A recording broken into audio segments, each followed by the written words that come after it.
વાતોમાં નથી પડતો કે આવડો વસ્તી ગણતરી થવાની છે, તો અહીં બેઠેલા બધા લોકો આદિવાસી છે કે નહીં? આદિવાસી છે ને? હાથ ઊંચા કરો. હવે ફરીથી હાથ ઊંચા કરો. બધા હિન્દુ છે કે નહીં? જેટલા લોકો હિન્દુ છે એ જ વાતના આદિવાસી પણ છે, એ બે વાત નહીં ચાલે.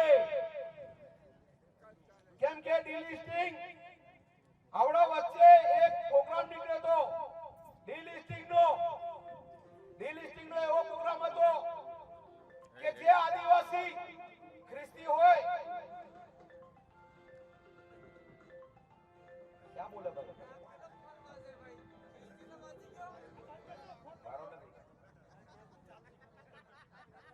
ડિલિસ્ટિંગ જે આદિવાસી ખ્રિસ્તી હોય એમને એવું વાત કરી, બંધારણમાં જોગવાઈ છે કે આદિવાસી કોઈ પણ ધર્મ પાળી શકે, આદિવાસી કોઈ પણ ધર્મ પાળી શકે, પણ એસટી બન્યા રહે, એને લાભ મળ્યા રહે. પણ કેટલાક સમયથી એક એવો કાયદો પસાર કર્યો કે આદિવાસી એટલે કે કોઈએ પણ ધર્મ પરિવર્તન નહીં કરવું. મિત્રો, હું તમને ક્લિયર કહું કે આદિવાસી છે એ લોકો એવું કહે છે કે જે આદિવાસી છે પણ ખ્રિસ્તી છે ને એસટી નો લાભ નહીં મળે, એવું કહે છે. બરાબર ને? કે આદિવાસી છે પણ ખ્રિસ્તી બનો છે એનો લાભ ન મળે, પણ જે આદિવાસી મુસલમાન છે એ પણ એસટી નો લાભ ના મળે, એટલે કે આદિવાસી નો લાભ ન મળે. તો એ પણ તમે ધ્યાન રાખો, એ કોઈ કહેતું નથી. આપણા લોકોએ જે લોકો આદિવાસી છે એ હિન્દુ હશે એને પણ લાભ નહીં મળે, એ કોઈ કહેતું એનું પણ ડિલિસ્ટિંગ થવાનું છે. એનું ડિલિસ્ટિંગ એ થવાનું છે કે વસ્તી ગણતરી આવવાની છે 2027 માં વસ્તી ગણતરી આવે છે. એ વસ્તી ગણતરીમાં તમે શું લખાવશો? આદિવાસી. પણ આદિવાસીનો કોલમ જ નથી, તો શું લખાવશો? તમારા ધ્યાન માટે કહું, 1891 થી મળી અને 1941 સુધી 7મું કોલમ આદિવાસીનું હતું. 7મું કોલમ આદિવાસી હતું, હજારો સંખ્યામાં હતા. આજે કોલમ રહ્યું નથી. આ દેશની અંદર આદિવાસીને લુપ્ત કરવામાં આવ્યા છે અને આજે ડિલિસ્ટિંગની વાતો કરે છે. આપણા લોકોએ બચવું જોઈએ કે ન બચવું જોઈએ? આદિવાસી તરીકે લાભ લેવા જોઈએ કે લેવા જોઈએ? આ દેશના મૂળ માલિક છે કે નહીં? પણ તમારી અસ્તિત્વ, તમારી ઓળખ ખોવાઈ જશે. તમે શેના આદિવાસી કહેવાઓ? એટલે વસ્તી ગણતરી આવે છે, તમામ લોકોએ આ લાભ મળે છે આદિવાસીના. તો આદિવાસી બની રહેવા માટે પોતે વસ્તી ગણતરી પોતાનું કરો, પોતાના ગામની અંદર વસ્તી ગણતરી પોતે કરો. જે સરકારે જે કરવું એ કરે, આપણી વસ્તી ગણતરી આપણે કરશું. બરાબર ને? ચાલુ કરો તો તમને એસટી સર્ટિફિકેટ મળશે. એનું કારણ શું છે કે દેશની અંદર બંધારણ બનાવ્યું છે, એમાં અનામત કોને મળવાની છે? એસટી ને. અને એસટી એ 366 બંધારણની કલમ 366 માં એ જ આદિવાસી છે, એ જ એસટી છે. અનુસૂચિત જનજાતિ બની ગયા છે આપણે. આ અનુસૂચિત જનજાતિના લાભ લેવા માટે 1950 અનુસૂચિત જનજાતિના લાભ તો લેવા છે ને. આ સરકાર બંધારણમાં એવી કૂચ ઊભી કરી છે, આ જે ષડયંત્ર રચાય છે 6/9/1950 ના દિવસે આ આદિવાસી છે એ જ અનુસૂચિત જનજાતિ છે, એ જ એસટી છે. હવે શું કરે છે? 6/9/1950 ના કોઈ આપણે ખબર નથી. એટલે આદિવાસીના લાભ લેવા માટે આપણે લોકોએ પોતે કોણ છો તો કો ભીલ છું, હું ડુંગરી કરે છે છું, હું વસાવા છું, આ બધું કીધું એસટી માં. પણ એના પછી એટલા પણ લોકો ખબર પડી ગઈ કે આદિવાસી એટલે નોકરીમાં લાભ મળે. જે લોકોએ પોતાને ભીલ નથી કહેતા, જે લોકો ડુંગરી ઘરાસે નથી કહેતા, એ લોકો પણ આદિવાસીનો લાભ લેવા માટે ઘૂસપેઠ કરી. એ લોકોને પણ ઓબીસી નો 1976 માં 1985-84 માં ઓબીસી નો લાભ મળ્યો, પણ એ ઓબીસી નો લાભ પણ લેવાના બદલે આદિવાસી લાભ લેવા છે. આ મિત્રો, હું તમને ક્લિયર કહું છું, આ તત્કાલમાં જે રબારી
રાઠવા ઉપરથી જાતિ છે.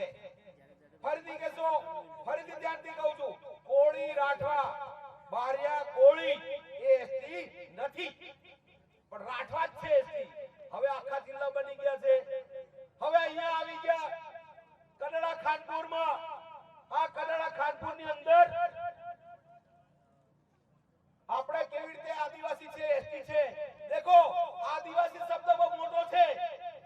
આ દેશમાં રહેતા લોકો આદિવાસી આદિકાળથી રહેતા એ મોટો શબ્દ છે, પણ બંધારણની જોગવાઈની અંદર એસટી આપ્યું છે. આ જે લોકો પોતાને પછાત નતા કેવડાવતા, ભીલ નતા કેવડાવતા, એ ડામોર, માલીવાડ, કટારા, આ બધા આપણી અટકવાળા છે કે નહીં? પણ જે લોકોએ અટકવાળા હોવા છતાં પણ પોતાને ભીલ ના કીધા અને પોતાને કીધા અમે સવર્ણ છીએ, ક્ષત્રિય કીધા, ભાઈબંધ કીધા, એ લોકો 6/9/1950 માં નીકળી ગયા અને આજે લાભ લે છે. હવે કેવી રીતે? હવે ગામ છે ખાનપુર નું 1961 માં 0 વસ્તી છે.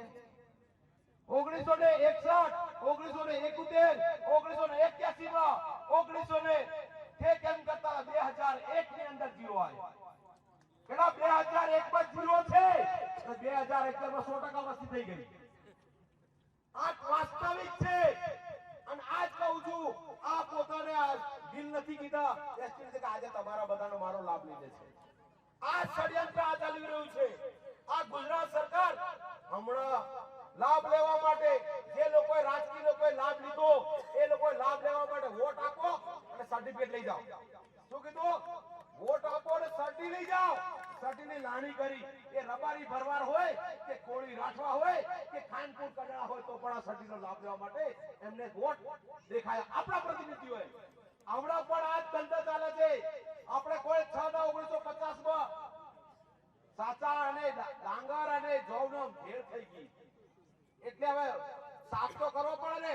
તો કાયદો બન્યો 18 માં. આંદોલન બધા આવ્યા હતા ને, આંદોલનમાં એ આંદોલનથી 6/9/1950 ના ગેજેટને ધ્યાનમાં રાખી એ આંદોલન થયું અને આંદોલનની અંદર 19 માં એક્ટ બન્યો, 18 માં એક્ટ બન્યો અને રૂલ્સ 2020 માં રૂલ્સ બન્યા. રૂલ્સ બન્યા એટલા મજબૂત બન્યા કે કોઈ ગેર આદિવાસી અને કોઈ એસટી બીજો કોઈ બની ના જાય એની માટે મજબૂત બન્યા. પણ આ સરકાર ફરીથી ખબર પડી કે જેને તકલીફ પડે છે, તકલીફ તો પડે ને.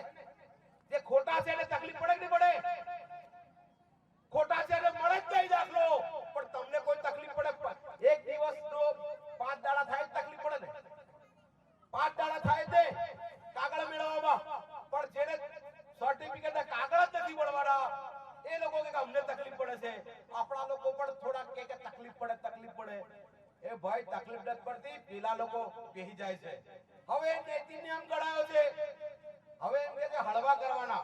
હમણાં જ અઠવાડિયા 15 દાડા પહેલા મીટિંગ થઈ હતી. આખા આપણા ધારાસભ્યો બધા એ લોકો કે તકલીફ પડે છે. એટલે ભાઈ તમને વોટમાં તકલીફ પડે છે. વોટમાં ખોટા લોકોના વોટ જોઈએ છે એટલે તકલીફ પડે એવું કે છે. પણ આ કાયદો અને રૂલ્સ મજબૂત છે. મિત્રો તમને એ જ કહેવા માંગુ છું, આ કાયદો રૂલ મજબૂત છે, પકડી રાખો. કોઈ પણ એક વ્યક્તિ ખોટો નહીં બેહે. એટલે આ મહેનત કરી રહ્યા છે આ ધારાસભ્યો. આ જે લોકો ચૂંટાય છે એ આપણું હિત નથી દેખતા, એનું પેટનું હિત દેખે છે. આ એક અને રૂલ મજબૂત છે, એને પકડી રાખો, એને સમર્થન આપો, બદલાવો જોઈએ. હવે 6/9/1950 ની કટ ઓફ ડેટ નીચે ઉતારવાની વાત કરતા આપ સાહેબ નતા. કટ ઓફ ડેટ માટે મળ્યા બધા ધારાસભ્યો કે બા આનું કંઈક કરવું પડે. હવે કટ ઓફ ડેટ કેવું છે? 1950 માં નક્કી થાય કે આદિવાસી કોણ કહેવાય, એસટી કોણ કહેવાય, તો કઈ જવું પડે? 1950 માં જવું પડે. એટલે કઈ જવું પડે? 1961 માં જવું પડે. વસ્તી બહુ લખાવી છે ને જવું પડે કે જવું પડે? તો હવે ખાનપુર વાળા, કડણા વાળા ને પેલા છોટાઉદેપુર 1961 માં 0 છે. મળે ખરા? ના મળે ને. આ ક્લિયર વાત છે. એ લોકો 1971 માં 0 છે. એટલે હું કે કટ ઓફ ડેટ 50 ની હોદવાની 80 માં ગોતો એમ કે. હવે 80 માં ગોતો તો બધા બેહી જાય કે બેહી જાય? હવે કરવા દેવાય ખરો? આ તમારી વચ્ચે આવવાના છે આવતા દાડામાં. ઊંઘતા રહેતા નહીં. આ